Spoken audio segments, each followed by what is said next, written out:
بسم اللہ الرحمن الرحیم۔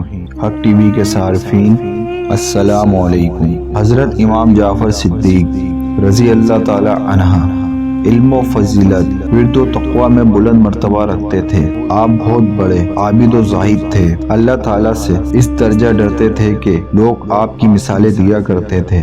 اللہ تعالیٰ سے اس درجہ ڈرتے تھے کہ لوگ آپ کی مثالیں دیا کرتے۔ اللہ تعالیٰ نے آپ کو اپنا خصوصی فضل و کرم سے نوازا رکھا۔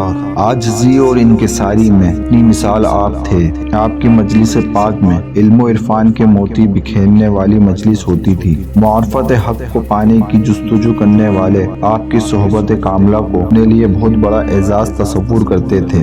آپ سے معروف اولیاء کرام نے آپ کی صحبت کاملہ سے استفادہ حاصل کیا اور دیکھا کہ آپ صاحب کرامت ولی اللہ ہیں۔ حضرت شفیق بلخی رحمت اللہ علیہ فرماتے ہیں کہ میں حج بیت اللہ کی سعادت حاصل کرنے کی غرض سے اپنے گھر سے روانہ ہوا۔ سفر کرتے ہوئے قادسیہ میں پہنچا۔ میں وہاں پر لوگوں کی زیب و زینت اور ان کی کثرت کو دیکھ رہا تھا کہ ناگہاں میری نظر ایک خوبصورت نوجوان پر پڑی جس نے بہت عمدہ لباس زیب تن کر رکھا تھا، پر ایک افی چادر اوڑھ رکھی تھی اور پاؤں میں جوتی۔ خوبرو جوان لوگوں سے الگ تھلگ بیٹھا تھا۔ میں نے اپنے دل میں کہا، یہ جوان صوفی ہے، لوگوں پر بات ہوگا، اس کے پاس جاتا ہوں تاکہ اس کو دھمکاؤں۔ چنانچہ میں اس کے نزدیک گیا اور اس نے مجھے اپنی طرف متوجہ دیکھا تو کہا، اے شفیق، گمان کرنے سے بچو، اس لیے کہ بعض گمان گناہ ہوتے ہیں۔ یہ فرما کر وہ جوان مجھے وہاں پر چھوڑ کر آگے بڑھ گیا۔ اس کے جانے کے بعد میں نے اپنے دل میں کہا، یہ تو بہت بری بات ہوئی۔ جو کچھ میرے دل میں تھا اس نے کہہ دیا اور میرا نام بھی لیا۔ یہ تو کوئی مرد سہالے لگتا ہے۔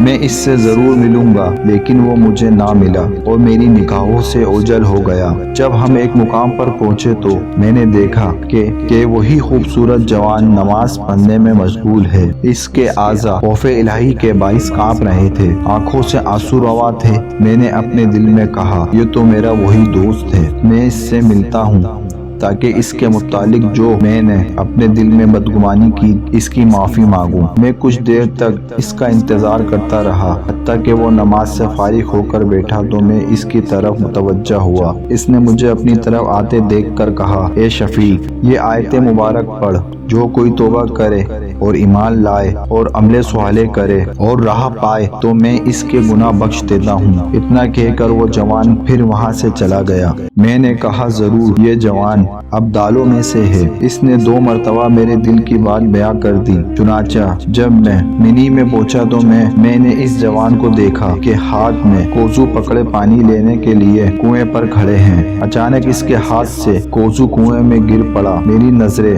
اسی پر تھیں۔ اس جوان نے آسمان کی طرف نگاہ اٹھائی اور کہا، اے اللہ، اے میرے پروردگار، تو اچھی طرح جانتا ہے کہ میرے پاس سوائے اس کے اور کچھ نہیں، مجھ سے یہ گم نہ کرنا۔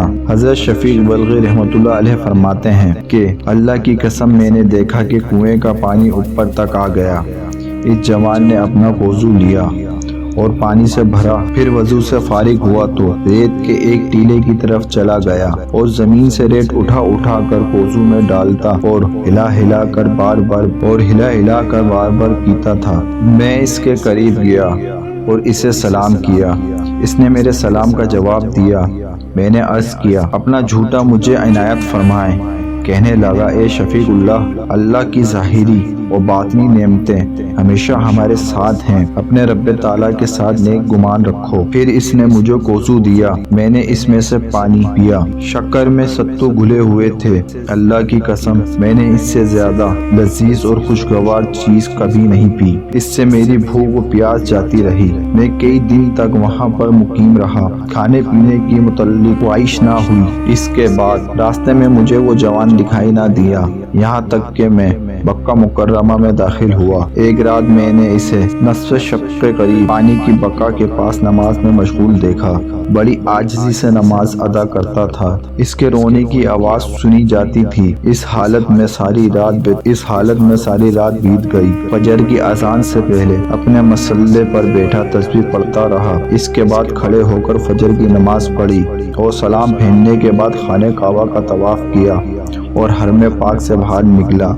میں بھی اس کے پیچھے پیچھے گیا، مجھے اس کے خادم دکھائی دیے، میں نے راستے میں اسے جس طرح دیکھا تھا اس کے خلاف اسے پایا۔ میں نے دیکھا کہ لوگ اس کے گرد جمع ہیں اور سلام کرتے تھے۔ اس کے پاس کھڑے ایک شخص سے میں نے پوچھا کہ یہ جوان کون ہے؟ اس نے کہا کہ یہ حضرت امام جعفر صدیق رضی اللہ تعالی عنہ ہے۔ مجھے شدید حیرت ہوئی کہ بے شک کہ یہ عجیب و غریب کرامت ایسے ہی سید کی ہے۔